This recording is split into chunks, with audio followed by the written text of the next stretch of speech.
پیارے بچوں، السلام علیکم ورحمۃ اللہ وبرکاتہ۔ وعلیکم السلام ورحمۃ اللہ وبرکاتہ۔ آج ہم پڑھنے جا رہے ہیں، سیکھنے جا رہے ہیں غزل کی تعریف، اس کے اجزائی ترکیبی، ارتقاء و آغاز۔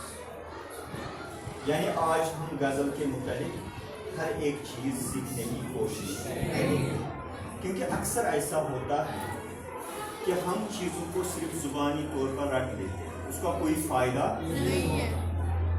لہذا ہم اردو کی اس مقبول ترین صنف سخن کو سیکھنے کی دل کی عمیق گہرائیوں سے ٹھیک ہے، اور انشاءاللہ تعالی اس لیکچر کے اینڈ تک آپ غزل کے متعلق سب کچھ جانیں، ٹھیک ہے۔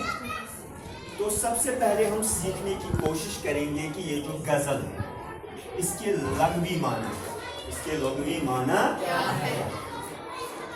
دیکھو، یہ جو غزل ہے یہ عربی کے ایک لفظ سے ماخوذ ہے، یعنی یہ عربی کے ایک لفظ سے نکلا ہے، اور عربی کا وہ کون سا لفظ ہے جس سے غزل نکلا ہے؟ وہ ہے غزال۔ عربی کے لفظ غزال سے ماخوذ ہے۔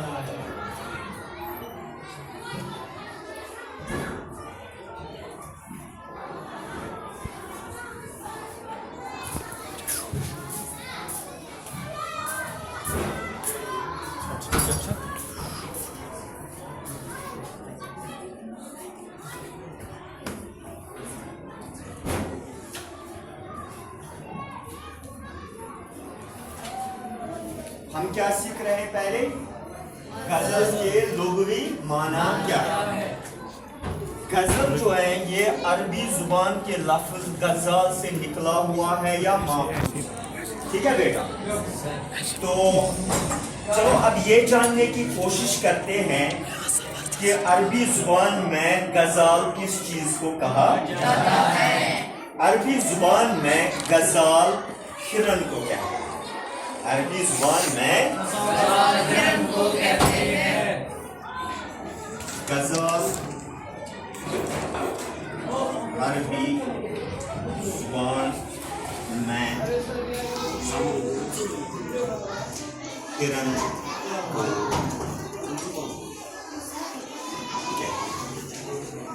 یہ آپ کو خاص طور پر یہ بات یاد رکھنی ہے کہ یہ جو لفظ غزل ہے یہ عربی زبان کے لفظ غزال سے ماخوذ ہے یا نکلا ہوا ہے، اور عربی زبان میں غزال کس چیز کو کہتے ہیں؟ ایک جانور ہے، آپ جانتے ہیں یہ جس کو آپ انگریزی میں کہتے ہیں۔ تو یہ عربی زبان کے لفظ غزال سے نکلا ہے، اور غزال عربی زبان میں ہرن کو کہتے ہیں۔ لیکن غزال ہرن کو کہتے ہیں، غزل کس چیز کو کہتے ہیں؟ غزل اس آواز کو کہتے ہیں جب شیر کے خوف سے بھاگتا ہے، شیر کے خوف سے اور بھاگتے بھاگتے اس کے منہ سے کچھ آوازیں، مخصوص قسم کی آوازیں نکلتی ہیں، ان کو غزل کہتے ہیں۔ آپ سمجھ رہے ہیں؟ جب کبھی شیر جنگل میں ہرن کے تعاقب میں نکلتا ہے، ہرن کے تعاقب میں نکلتا ہے، یعنی چیز کرتا ہے ہرن کو، تو مارے خوف کے ہرن کے منہ سے کچھ آوازیں نکلتی ہیں، اس کو عربی زبان میں غزل کہتے ہیں، اس کو عربی زبان میں غزل کہتے ہیں۔ یہاں تک آپ نے بات اچھی طرح سے سمجھ لی؟ چلو، یہ ہے اس کے لغوی معنی۔ کیا ہے لغوی معنی کس چیز کے؟ لیکن اصطلاح شعر میں غزل کس چیز کو کہتے ہیں؟ شعر و شاعری میں غزل کس صنف سخن کو کہتے ہیں؟ چلو اب وہ جاننے کی ہم کوشش کرتے ہیں۔ اصطلاح شعر میں غزل اس نظم کو کہتے ہیں۔ پہلے آپ کو یاد رکھنا ہے کہ غزل جو ہے یہ ایک نظم ہے۔